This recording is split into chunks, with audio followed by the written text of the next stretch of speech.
I'm Fox 35's Christy Kern, and I'm here at EPCOT's Festival of the Arts, and we are getting a behind-the-scenes look at some of the food items that you can try when you come to the festival. It just started last week, and really we're seeing quite an amazing spread here. I'm here with Chef Kevin, and Chef Kevin, this really looks incredible. Can you walk us through and tell us what some of the options are? Well, absolutely. Thank you for coming in. I will walk you through some of the offerings at this year's EPCOT International Festival of the Arts. And several of these items are new to this year's festival. So we'll kind of jump right in. At our Gourmet Landscapes food studio, we have a roasted bone marrow, nice layer of onion jam on top of the bone marrow bone with some truffle pickled mushrooms, little petite lettuces, and some bone marrow snow. And then down in front, we have our blood orange braised beet carpaccio, nice golden beets, pickled just slightly, along with some pickled mushrooms as well, a little plant-based blue cheese and some toasted pumpkin seeds. This is a plant-based offering, and this whole food studio is inspired by the outdoors and the landscape. So we've really tried to capture that in the dishes that we're showing out of this food studio this year. As we move down, over at Vibrante Vivido, the Encanto Cocina, this is our passion fruit mousse. So this is a passion fruit mousse with a little bit of a dragon fruit jam. And this is inspired by the film Encanto. So all of the dishes in this food studio are inspired by the film.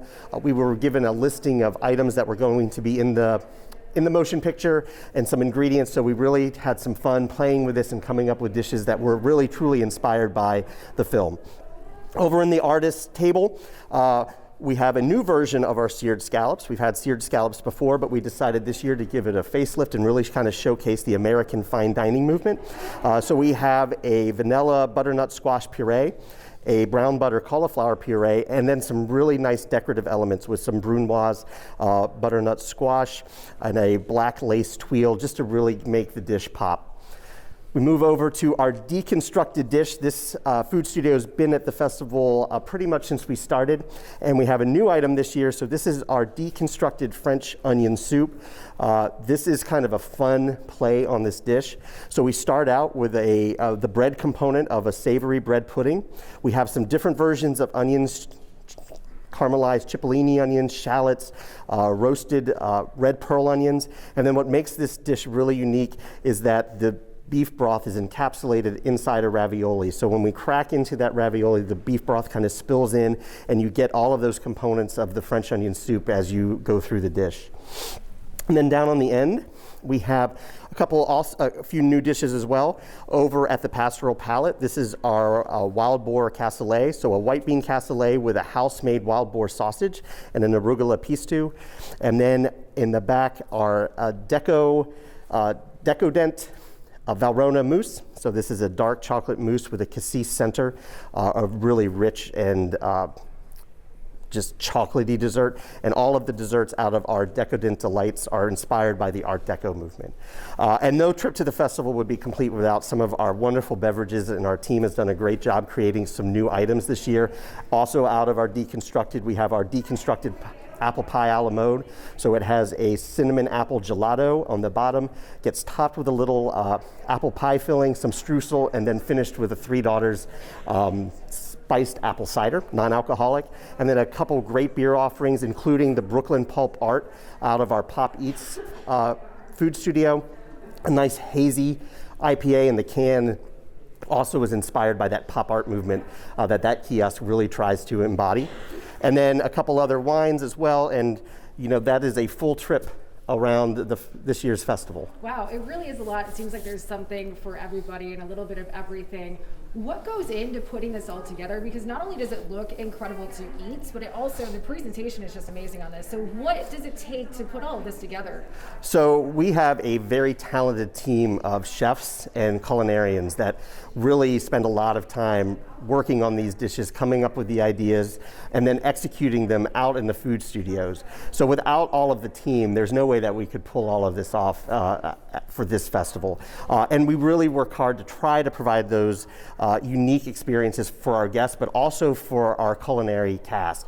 We want them to get to experience new cooking techniques, new ingredients. We want them to learn and have fun at this festival, because this festival, more than any other, is about culinary as an art form and food as an art. And we really want to showcase that not only to our guests, but also to our culinary team. Yeah, that's one other thing I was going to ask you about, is what really is the inspiration behind all of these items that plays into the general theme behind the festival? So this year we tried to tie in some specific art forms to some of the different food studios, but also really just kind of showcasing the food and the plates as art.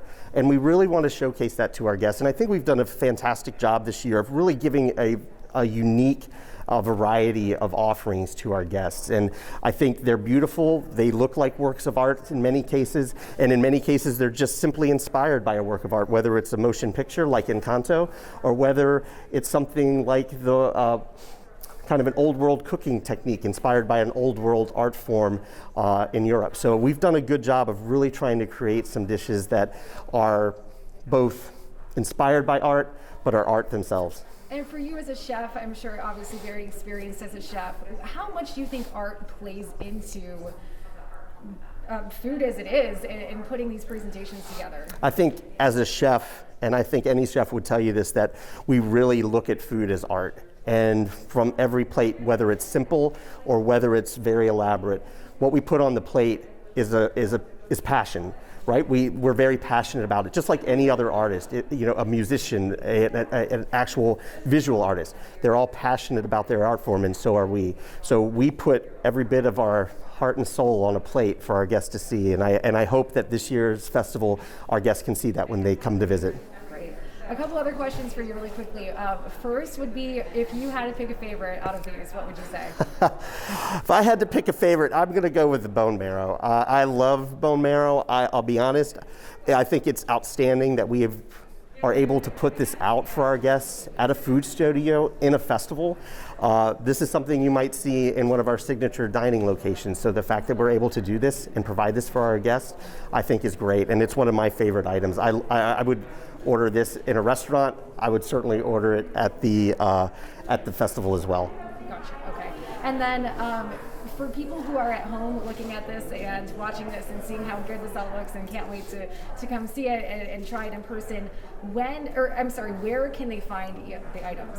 So all of these items are going to be scattered around the park in our food studios, and they kind of spread everywhere from kind of the front part of the World Showcase all the way to the back. So you just have to spend a day kind of walking around. You're going to hit these different food studios, and you'll be able to see a lot of the different menu offerings that we have, and you'll be able to just kind of sample your way around and enjoy edible art.